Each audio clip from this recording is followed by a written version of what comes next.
Hello guys and welcome to another video. I've seen a lot of people do this type of content that I'm going to do, kind of reaction based comment to football opinions in like a political space, but I haven't seen it implemented in the football world. So that's what we're going to do today. We're going to have a look at some of the dodgiest opinions that there are. I mean, TalkSport, here we go. Here we go, as Fabrizio would say, for TalkSport, for dodgy opinions.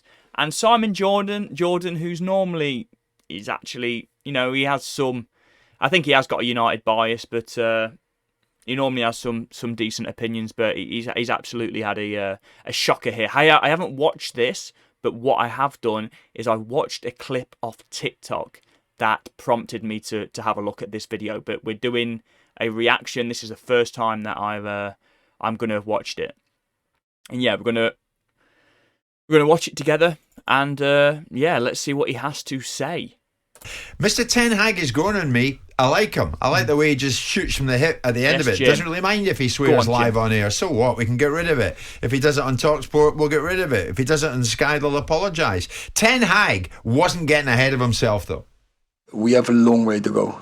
And when you are in a process, you have to deal with setbacks. Sometimes you have highlights. Today is a highlight, but yeah, we just started. What we have to get is the way to above. We have still a lot of room for improvement, and that is what we have to work for. But I hope the players now understand. It's pretty standard, isn't it? He's not getting ahead of himself. He's not saying, "Oh, we're the best team in the world." It's pretty standard what you would expect. Typical response from a manager that's just had a good result. So about getting that consistency, isn't it? And that's basically what Ten Hag's saying. The base is always team, fighting spirit. Yeah, and that was the big difference, wasn't it? The fighting spirit. Like against Brentford, we just lacked any fight, lacked any heart at all. And if the comparison of that with Chelsea and Spurs, well, Spurs for probably 75% of that match were dominated. They managed to stay in the game, and then they got like a 2-2 result from it, even though Chelsea were much the better team. I didn't think that was possible for United to like face adversity and not crumble. But when Liverpool were dominant in possession for periods of that game, we still were in control. We still didn't crumble. So I think that fight, that desire is what did win us the game against Liverpool. Fighting spirit. They delivered for this man last night, Trevor, did they not? So, as I said to you earlier on, where has this reborn Manchester United been all this time? Why did Ten Hag have to wait and watch what happened against Brighton and what happened against Brentford before he get this kind of thing? Well, I think the players that were starting at the beginning of the season were in the team. They'd earned the right to be in there. They played a lot of last season, and he was giving them an opportunity to prove their worth. The results didn't go well. They lost 2 games, dismally the last one against Brentford. I would say I was surprised and a bit disappointed the fact that we lost to Brighton, and then I think there was only one change from that Brighton result to the Brentford game. There wasn't as many changes as what I would like, and that was Ronaldo coming in, I think. And he didn't play the first game because he just wasn't fit enough to start. So I was disappointed with that, but obviously, Ten Hag turned that around, and he made a lot of changes, 2 changes out the back 4, and obviously dropping Ronaldo as well for the game against Liverpool. And he thought, right, that's it. I've had long enough to look. I'm going to make some changes. Ronaldo dropped to the bench. Maguire dropped to the bench. I thought the partnership between Varane and Martinez was excellent. I thought Rashford, I've been saying this for a long time, put him down the middle against teams that like to play high line, because his pace will terrify teams. Exactly what he did. He got his goal off the back of that. He got in a couple of times where he could have scored. He caused a lot of problems. To be honest, I was worried to see Rashford up front, because he put, in hindsight, he put his absolute all in and finished, I think, his only chance, really. So he was clinical, and he put the work rate in, which is the opposite of what I saw when I looked at the starting lineup. I thought we had a player up front that can't finish and hasn't been putting the work rate in. So honestly, I was concerned. However, Rashford. There's a lot of players that I'd almost written off that played well against Liverpool.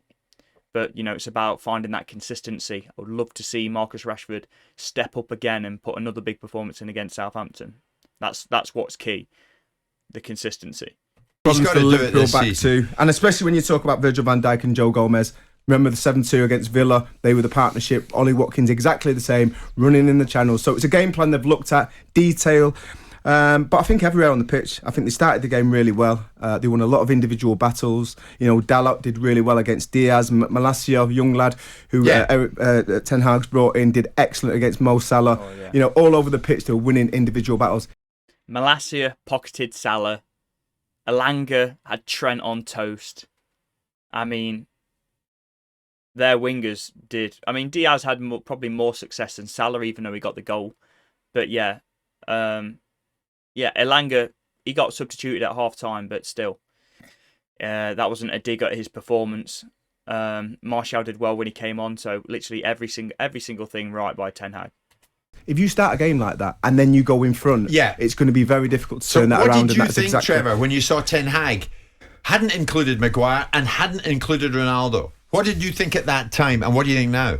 I thought he was putting himself in a position where he was backing himself. He believed it was the right thing for the team, and he was backing himself, and he hoped that the team that he selected looked at him in the eye and said, you know what, he's doing the right thing.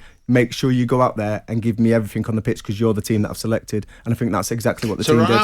I want to just say, I mean, spot on with all the opinions so far. I agree with everything that's been said. However, Simon hasn't opened his mouth yet.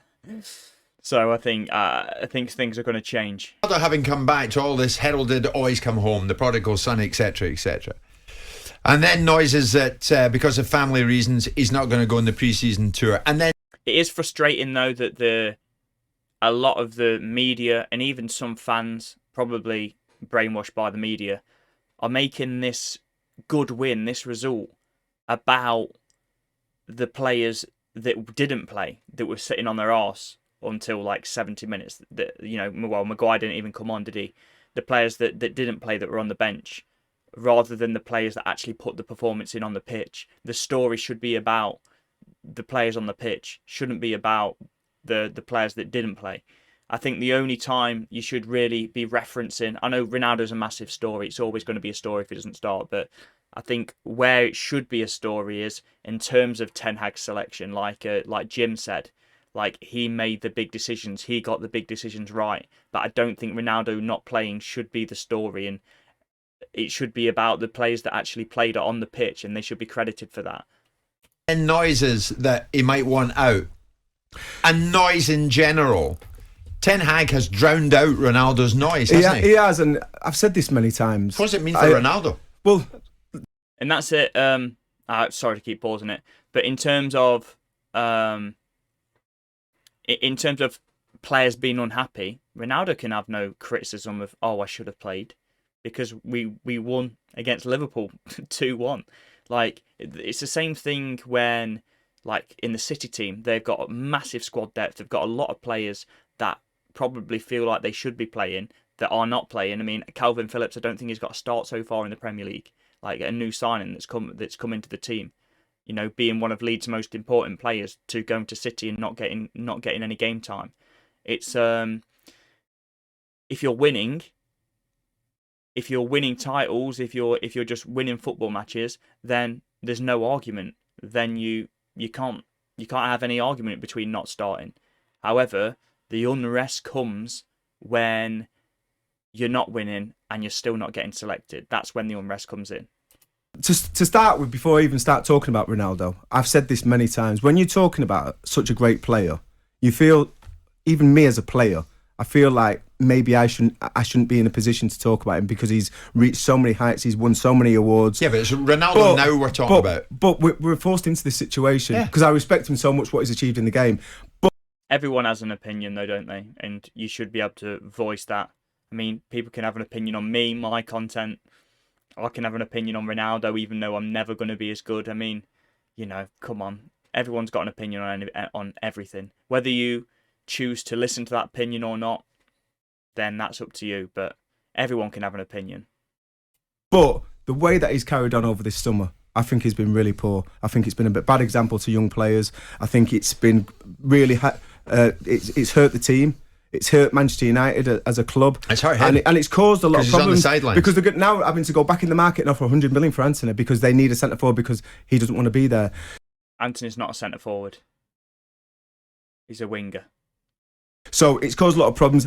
I was pleased to see him dropped. I was pleased to see Eric Ten Hag be strong, go with the players that he played with and give them a chance. What about Maguire? Is he going to get that armband back? Yeah, I think Maguire's he's got it. I think Maguire's a different one. It's a form thing. He's obviously not confident at the moment. He's not been playing well. He wants to give the other two players. He's played no worse than any other player so far, to be fair. Like, I don't think Maguire's played it any worse than like the opening 2 games, not taking into account the last game. But the opening 2 games, I don't think Maguire did any worse than anybody else. He was bad, but so was everyone else. As an opportunity, I thought they formed a really good partnership, and I think that will be his go-to partnership until one gets injured or there's a lack of form from one of them. Last night, Simon, I think we'll learn a lot about Ten Hag and what he's about. Maybe. Because I actually felt for him sitting there Here we go. at Brentford the other week. Did you? Thinking, he's wondering, what on earth is going on in front of me? Well, he picked the team. He picked a team, yeah, but he didn't play in the game. So But he last night he motivated the decided, players. I'll tell you who's going to play in my team. He made no bones about it. And some of them were high-profile casualties. And then afterwards, what I loved about him, he was typically low-key about it. Look, I mean, I think he looked like a small man in a big suit, and I was very surprised that he came out so quickly and wanted to speak so quickly to the media. It was almost the commercial break had finished, and Ten Hag was standing there to tell us about what Man United had done. Well, nothing wrong in that. That's always the case. Well, I don't think it. I mean, how silly. I mean, how picky that is. What? He wanted to speak to the media. I'm sure he doesn't even dictate. Like, is he even the one that dictates when he speaks? I don't even know. But, I mean, it's just... I mean, you can see the agenda straight away here. Like, for him, that's the first thing is he said when he's opened his mouth. I mean, Ten Hag wanted to speak to the media quickly. Nothing about the win. Only just talking about the criticism for the past performances, even though we've just beaten Liverpool. And what did he say? Small man in a big suit. I mean, what does his appearance matter? I know he's meaning okay, his suit was big, and metaphorically, small man in a big fish, small man in a big suit, small fish in a big pond. I know that's what he's trying to say, but how when we've just beaten Liverpool 2-1? Like, it doesn't make any sense how you can criticise somebody after such a good result. Mental. It is. Managers take some time to come out afterwards, and my first impression was he's straight out in front of the cameras. I think the live broadcast had a lot to do with that. I don't think we should have any sympathy. Well, there you go. Jim White's answered that question. I mean, my guy knows broadcasting, Jim. So, yeah, the broadcast had something to do with it. So to put that on Ten Hag is mind-blowing. But, okay, go ahead, Simon. I don't think it was Ten Hag's decision. I don't think we should have any sympathy. Well, Klopp didn't come until 5 to 11. Yeah, so, but why do you think that? Well, because he chose to. Because he was coming up with excuses, man. Pitch is too dry. I think he said we ran out of time. That was his excuse last time. We just ran out of time. But yeah, that's what Klopp was doing. He had his whiteboard out and he had about 10 excuses. He was doing like a mind bubble, trying to create the best excuse. That's what Klopp was doing. That's why it took him time. He was probably dressing and down Ten the Hag players. chose to come out when he chose to come out. So we can't debate that, can we? They chose to come out when they chose to come out. I don't get the point. But the point is that I felt that, that Ten Hag, this is not... Your argument or sentiment is that you feel sorry for him against Brentford. He picked that team. Oh, sure. He coached that team to play in a way that they simply aren't capable of. Why are we talking about Brentford? That was last week. You had plenty of criticism for him last week. Why are we still talking about Brentford after we've just beaten 2-1? Doesn't make any sense. You haven't even referenced the win that United had. You haven't even referenced how good United played. He made decisions to play centre-halves that were 2 foot tall against 6'4" centre-forwards. He made those decisions. He's got intelligence behind the scenes. But that same centre-half was playing against Liverpool last night. Yeah, but there you go. And they've got Van Dijk.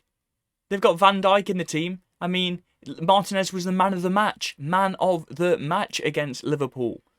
By that logic, Simon Jordan would have definitely dropped him for the Liverpool game. They had Fabinho on the pitch. I'm trying to think of their tall players. They had Fabinho on the pitch, Van Dijk, and yes, we did struggle. I reckon. In fact, I think Liverpool. That's where they looked the most dangerous. Their goal came from came like not directly from a set piece, but it was like a little bit after a set piece. So they did look dangerous, and that's something we're going to have to deal with, because in general we have a smaller team. You know, we took out Matic, we took out Pogba, but to criticise, you know, Martinez, and I think Martinez it is obviously going to be a weakness throughout the season. You know, having a smaller centre back, but you have to weigh up the positives and benefits. There's benefits being a centre back and being small. You're able to change direction quickly. Than typically what a taller player would be able to do. I mean, there are benefits of being small as well. You've got more agility, you've got better balance, typically when you're smaller. So there are positives and negatives of being small, but just to aim that on them is just pretty mad. Liverpool don't play with a 6'4" centre forward, do they? So the dynamics of how he was set up against was very different. So of course it worked well. And the first thing he did was clean Mohamed Salah out, and we saw him disappear from the game for a period of time until he scored. I think that they were very fortuitous to come against a very poor Liverpool side in the first 20 minutes that did everything that a side shouldn't do against a very fragile, confidence-bereft Manchester United. And so they gave United their head, and for the rest of the game I thought Liverpool were the far better side. Oh my God. Well, first of all, on his first point, we didn't allow them to play their football. We came out all guns blazing. Like he said, first 2 minutes, Martinez bumping into Mo Salah, setting the tone for the rest of the game. We didn't allow them to play football. Like, the game was dictated by us. We didn't allow it. It's not. The story shouldn't be about Liverpool coming out and being and not acting the way that you should against a confidence, against a team lacking no confidence. We didn't come out like a team that lacked no confidence. I'd understand if, you know, we came out very timid and then Liverpool didn't take advantage of that. But that's not the story. That's not what happened. We came out and you couldn't tell that we weren't full of, that we had no confidence. We came out up for the game. I don't know what game Simon Jordan is watching. And to say that Liverpool were the better team, for most of that match, absolutely not. Yes, they had more possession, but we were 1-0 up. We played in probably about 20-minute spells of like really intense football that you can't keep up for 90 minutes. But we played really intense. We capitalised on that intensity by scoring, and that dominance by scoring in both halves. And they didn't create, and then apart from that, yes, we did sit a bit deep at times. Yes, they had more possession, but we still controlled the game. Their biggest chance, other than the goal that they scored, was Bruno almost sticking it in his own net. That was their biggest chance, other than the goal. And yet, Anthony Elanga in the first half, we hit the post. We had the better chances. Alisson making a flying save, going top bins. We had the better chances. Other than that, so to say, and that's what football is. It's all about creating chances and capitalising on it. Like, having more possession doesn't mean that you are the better team. We were 1-0 up. That we sat back deep, and we dictated the game. They couldn't create any chances. They couldn't create any clear-cut chances. We were the better team. 100%. And most Liverpool fans have said we were the better team. So, Simon Jordan, what are you talking about, my guy? That to one side.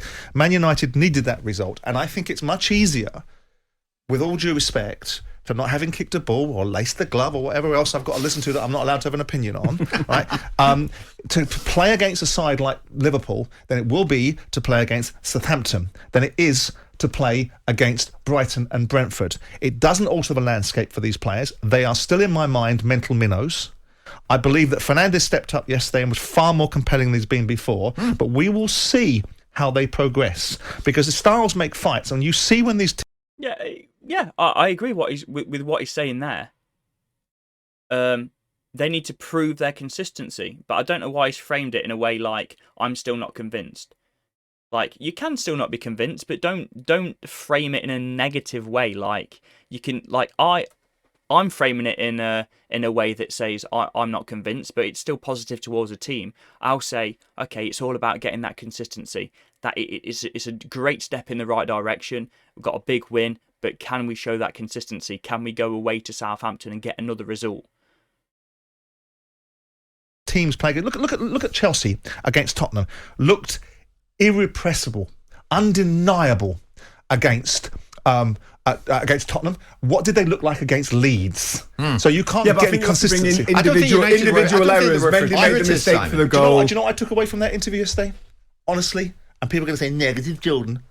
I looked at Ten Hag and I thought, this job's going to be too big for you. That was my takeaway.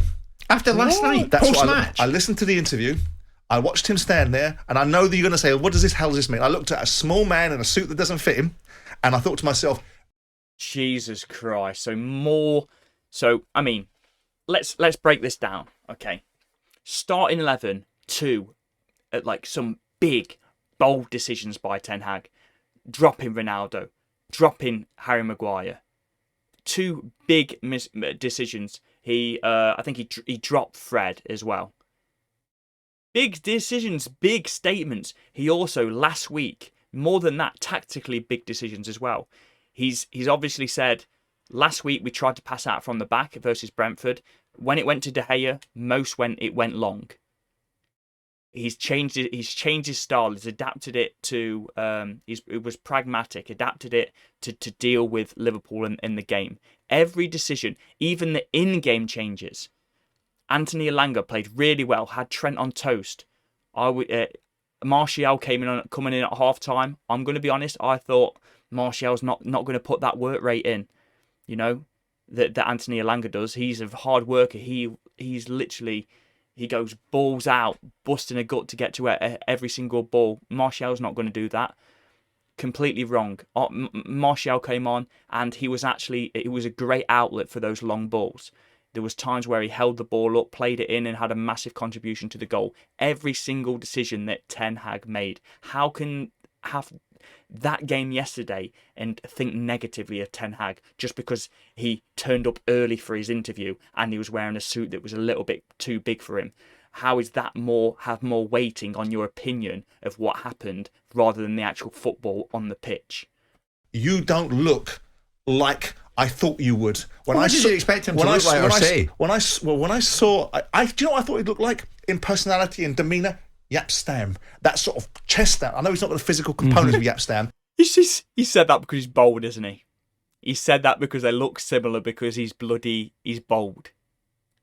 But you can still carry yourself that way. Correct. And when I saw his list of rules about... Trevor, mate, I know you don't agree with him, so why are you even egging him on? Just don't agree, man. You won't do this, and you won't talk outside the dressing room.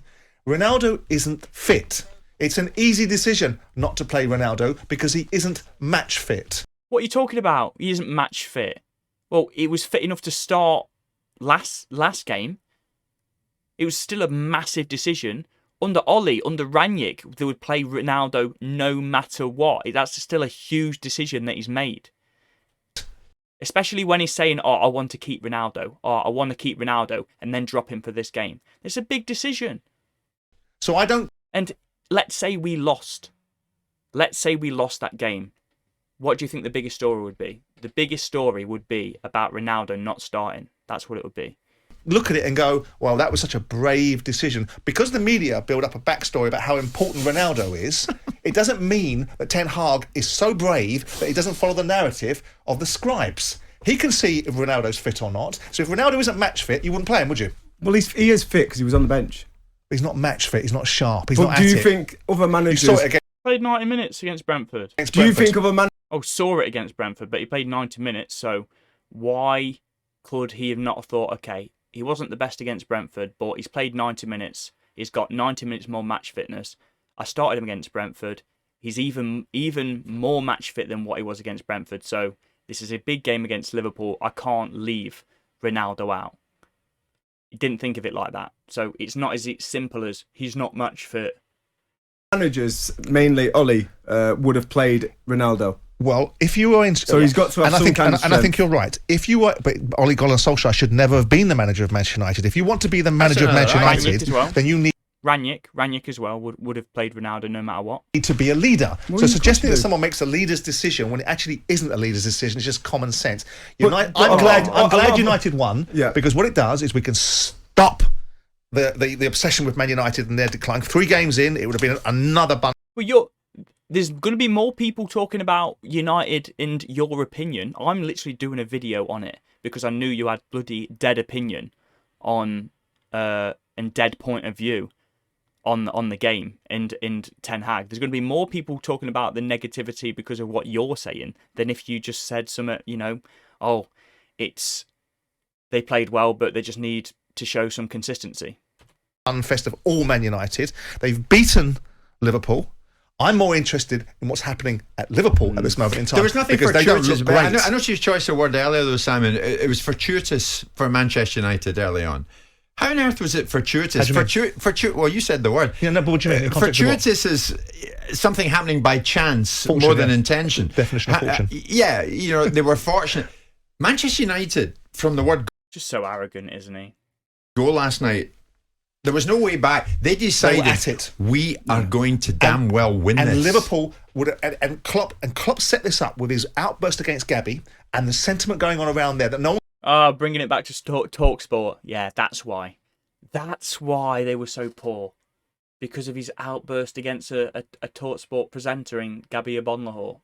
That's why. Okay, right. I mean, I'm pretty sure it's got nothing to do with that whatsoever. But okay, go ahead. No one could make any sense of why bite back against Gabby Abonlahor. He didn't even attack your players, right? Why he's so focused on this? Because he knew that you know what United are going to do. So the one thing United were going to do was come out like rabid dogs, wasn't it? Because they couldn't not, right? But Liverpool are. Well, didn't happen at all last season. 5-0 and 4-0. So not necessarily. A team that's completely deprived of confidence, not necessarily going to come out all guns blazing, are they? If they're deprived of confidence. Supposed to match that and take that away. And they have done in the past. And that's what they do, right? Yeah. And the one thing they didn't do, Trevor, was that. And how do you odds that? Does doing this make your point? Just doing this, does that make your point more valid? Because I think that's what Simon's going with. The more you flail your arms about like this, the more that you go like this with your arms, and then when you're making a point, I think he thinks that he's more valid his opinion is, and the more correct he is. Because if Liverpool had matched United and gone toe for toe in the first 20 minutes, Liverpool would have strolled through that game because United would have capitulated. Their backsides would have gone boom. Like put an American Express card between the cheeks of my backside when I listen to Jim sometimes. It would have gone as tight as a snare drum, and they would have lost. I was surprised how complacent Manchester United were at the beginning of the game. It was almost like Complacent? What do you mean complacent? Manchester United had been told that this is a huge derby with a huge history and lots of rivalry between the two clubs, and Liverpool players had not known that. And they went into the... What? Complacent? Wait. Did I miss something? Let me rewind this. Does he not know what complacent means? Complacent is like taking things for granted almost, isn't it? I was surprised how complacent Manchester United were at the beginning of the game. It was almost like Manchester United had been told that this is a huge derby with a huge history and lots of rivalry between the two clubs, and Liverpool players had not known that.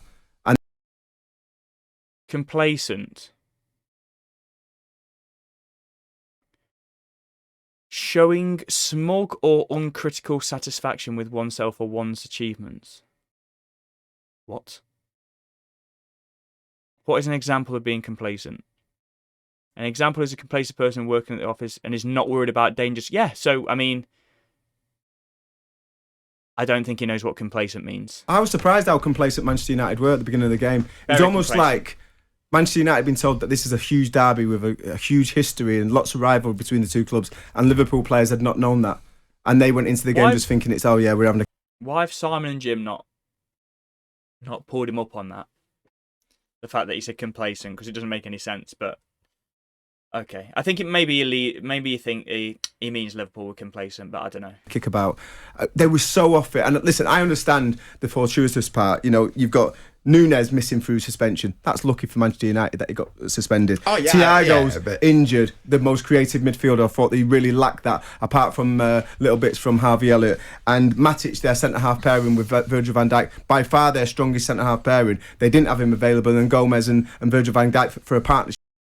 so what? If this was Brighton that got the win against Liverpool, there wouldn't be like, oh, it's very fortuitous that that Brighton got the win. It's just because it's Manchester United.